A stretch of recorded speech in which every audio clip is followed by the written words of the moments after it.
आपने देखा होगा कि अब विपक्ष खुल करके सामने आया है, संसद चलाने की गुहार लगा रहा है। विपक्ष ने एक बार तो ऐसा लगा था कि इस सेशन को बिल्कुल भी वो चलने नहीं देंगे, लेकिन जैसे ही जॉर्ज सोरोस का जिन बाहर आया, पूरा विपक्ष तहस नहस हो गया और खुल करके पब्लिकली बोलना शुरू हो गया कि हमें तो संसद का सत्र चलने देना है, हमारे ऊपर जो आरोप लगाए जा रहे हैं वो मनगढ़ंता लगाएंगे, वो ऐसा करेंगे वैसा करेंगे। लेकिन एक बड़ा अच्छा ये पब्लिक के लिए है, क्योंकि पब्लिक का पैसा खर्च हो रहा है और नेता जी अपनी शेखी बघारने के लिए इधर उधर की बातें कर करे इस ये जो सेशन चलना था पार्लियामेंट का, इसका समय बर्बाद करते रहे हैं। राहुल गांधी एंड पार्टी और इधर नरेंद्र मोदी एंड पार्टी, इन दोनों ने अग्रेसिव मूड अपनाया।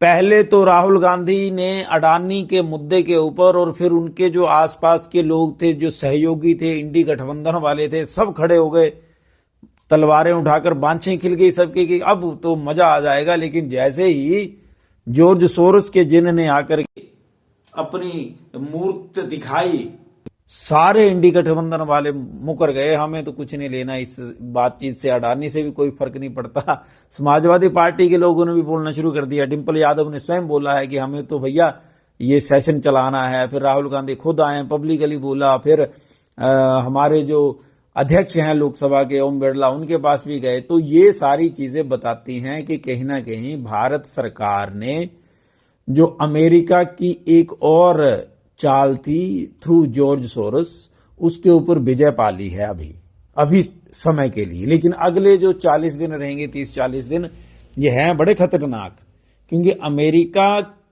में जो बाइडेन जब तक कुर्सी पर है वो कोशिश करता रहेगा कि किसी ना किसी तरह से दुनिया के उन देशों को, उन नेताओं को वो परेशान करे जिन्होंने उसकी नहीं सुनी, जिन्होंने उसको लगता है कि उसके सामने खड़े होने की हिमाकत की। तो ये एक ऐसा समय है जब भारत के जितने भी सारे नेता हैं, इनको इकट्ठे होना चाहिए। चलिए, देर आए दुरुस्त आए, किसी भी कारण से आए हों, लेकिन जवाबदेही नेताओं की कहीं भी कोई निश्चित नहीं है। चाहे कहीं भी विधानसभा में हो, चाहे लोकसभा में हो, चाहे राज्यसभा में हो, जितने भी नेता हैं ये सब जिम्मेदारी से भागने वाले लोग हैं।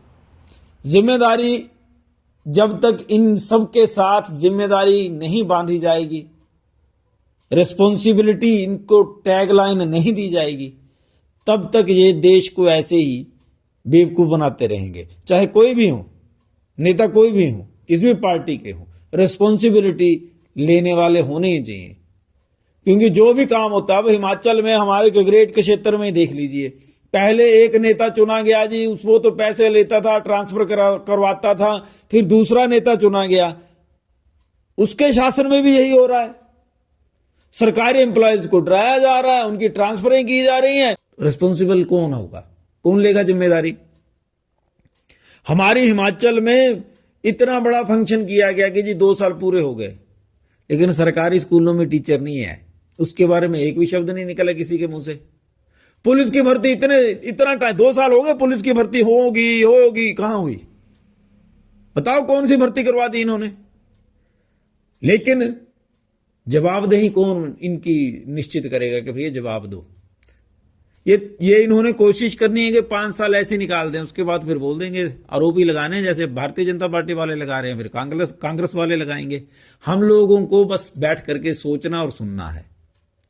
आपको लगता है कि ये लोग हमारे क्षेत्र के हैं? आपको लगता है ये हमारे बच्चों के फायदे के लिए सोचने वाले हैं?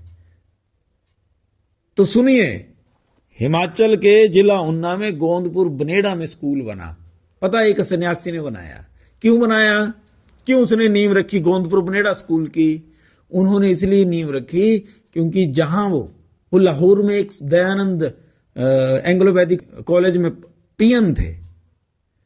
उन्होंने इस क्षेत्र के, गगरेट के क्षेत्र के एक विद्यार्थी के एडमिशन के लिए प्रिंसिपल को बोला, प्रिंसिपल ने मना कर दिया। प्रिंसिपल ने बोला तेरे को ज्यादा दिक्कत है, तू अपना कॉलेज खोल ले, हम तो एडमिशन करेंगे।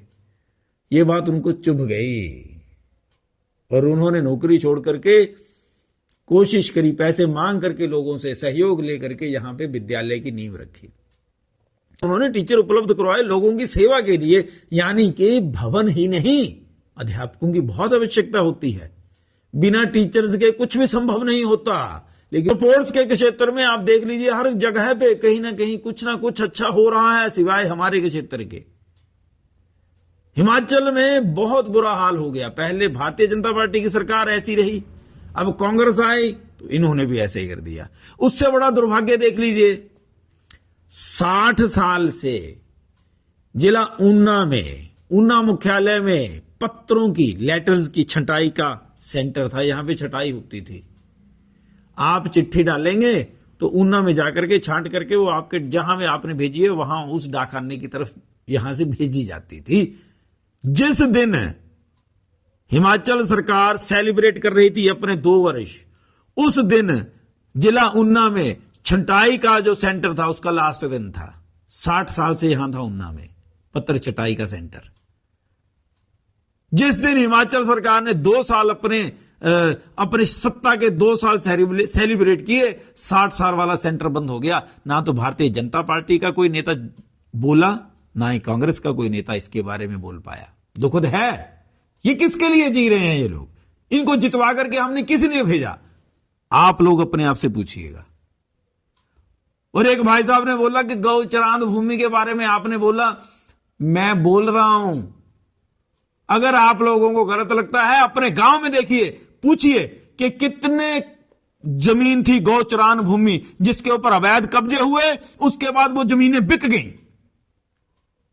आप अपनी पंचायतों में देखिए और पता करिए, अगर हमारी गौचरान भूमि ही खाली मिल जाए, बेसहारा पशुओं को वहीं पे अगर जाली तार लगा करके वहीं पे अगर हम लोग कुछ ना करें, सिर्फ पानी दे दें, घास, इतनी जमीन है कि वो घास वहीं उनके लिए योग्य घास उग जाएगा वहां पे। लेकिन इन नेताओं ने करप्ट लोगों के साथ मिलकर के गौओं की, निरीह जानवरों के लिए जो छोड़ी है, अंग्रेजों ने भी छोड़ दी थी, वो हमारे हिंदू नेताओं ने गौचरान भूमि भी निगल ली, वो भी ये डकार गए और पता भी नहीं चलने दिया जनता को।